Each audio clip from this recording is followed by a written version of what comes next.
happy with that, Mike? Yeah, look, happy with the first probably 45-50 minutes realistically. The last 10 minutes we lost Damien Egan there to an injury with our 7 subs on. It got very messy there, as you can see, and we looked all over the place, but like up to then I think the lads hurled very well. The first 15 minutes took a bit of time to get into the game and find their rhythm, but I think that last quarter before half time they really hit form. But no, like, some of the passes of play was really good, the link up play was really good.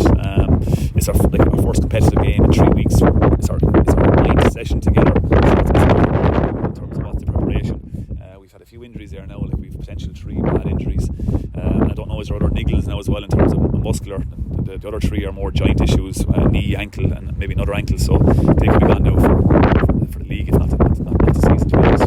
That's very difficult, isn't it? Like just how condensed the games are. Pick up a knock and you could end up missing everything. Like, yeah. Look, we have a few players that picked up something there during the week that we didn't really expect to see, I suppose, because we hadn't probably named for today. Peter twisted his ankle 2 weeks ago, Peter Geraghty, and there's 1 or 2 more lads still recovering as well. So yeah, the depth of the squad will be challenged over the coming weeks, and you know, I was hoping not to pick up as many injuries today, because obviously we've Kerry, Carlow, Down coming up as well, and they're coming quickly. But anyway, good win, good result. We'll review the game, during the week, and we'll see where we can do better, and see what way the health of the squad is. How difficult is it to find that balance between getting lads up to speed and not pushing lads over the edge a bit as well? Very difficult. Even leading up to this game, we hadn't a 70 minute training, let's say match together, internal match, because we just couldn't. Players weren't ready for it, and probably 45 minutes was the most that we've done in terms of a competitive internal game, because watching the game, these lads aren't ready for another 15 minutes. They're tiring, they're pulling up. You see by their running, even mechanics, that they're probably going to end up with a muscular injury if you keep pushing them. So you just have to be patient with the footballers. Have an extra week, alright, and I think a lot of us could have done with it, but at the same time we're very, very happy to be back. And if lads want to be hurling at the end of the day, they want to be playing games, and look, we just need to get on with it and be happy for it, I think. Within that 3 weeks, I just wondered, did you do much on the new rules and the cynical fouling? Didn't look to be anything obvious there today, but did you get to practice it much? Yeah, look, we had a referee down, and we went through it in terms of what you can't do, but it's very subjective, and every referee's going to be very different, so you don't want to be fouling in that area, and I suppose you have to be you have to know the rules as much as you can, but you'd be afraid for some of the full back line. I've no doubt they were probably more nervous today and more sceptical of going near a forward in terms of pulling them down or chase them down with a hurl maybe, but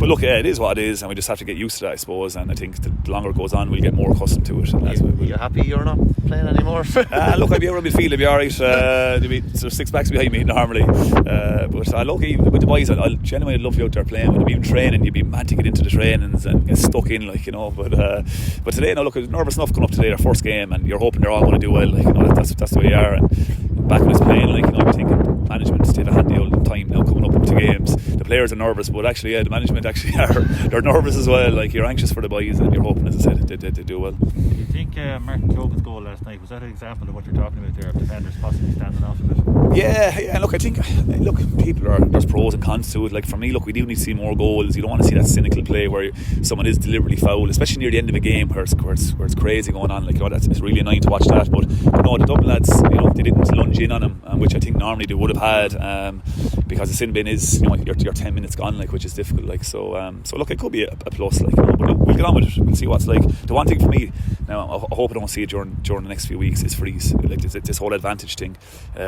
If that rule is there, and if referees have to abide by it, that's going to cause serious problems for everyone. I think supporters, management, players. If you have advantage here in a half back line, someone's fouled you, but you get away from, but by the letter of the law, that's a free, and you bring it back. So no one wants to be going into a summer of freeze, and we saw it there a couple of years ago where there's 30 something freeze in games. We can't be going back to that again, and I hope to God whoever came up with that idea, obviously a group came up with that idea, that can't be going on. Who would come up with that idea to slow down the game and give freeze, and they want freeze? For me, that's madness. Any normal Joe Soap will tell you that. You want to see a free flowing game, and if that advantage is on, leave them off. Why not? Otherwise, you'll have freeze from the corner backs. You'll have free. What you actually might see is more freeze from the full back line. Basically, lads stopping the ball there forwards and leave them have a free. Tactical fouling. Everyone goes back, and that could come into it, which would be an awful pity. But anyway, look, we'll see how they go.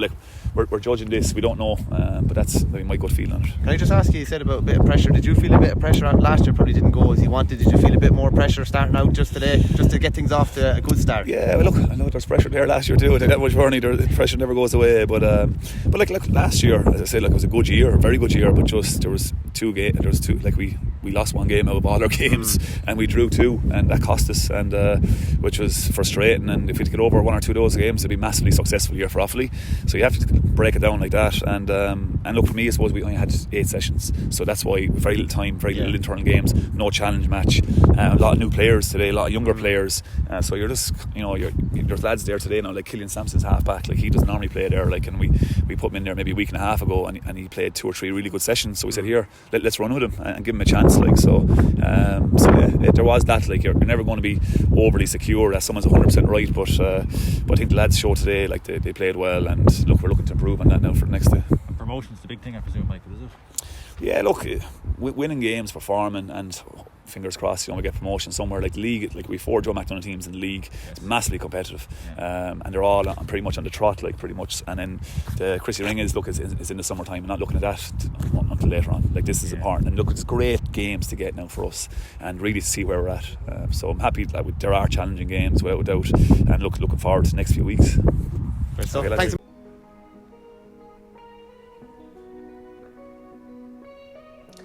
Up and down the country, people love their clubs. Just ask the big names. Sorry, it's kind of hard to put that into words, Shane. Okay, well, you always give it your all for the club, no matter who you're playing or what you're playing. You just always have to try and push yourself. This is for the Tullaroan people, Nicky. Whatever grade you're playing at within the county, that you were able to have that opportunity to play. And the other night, like I said, I'm going to watch it.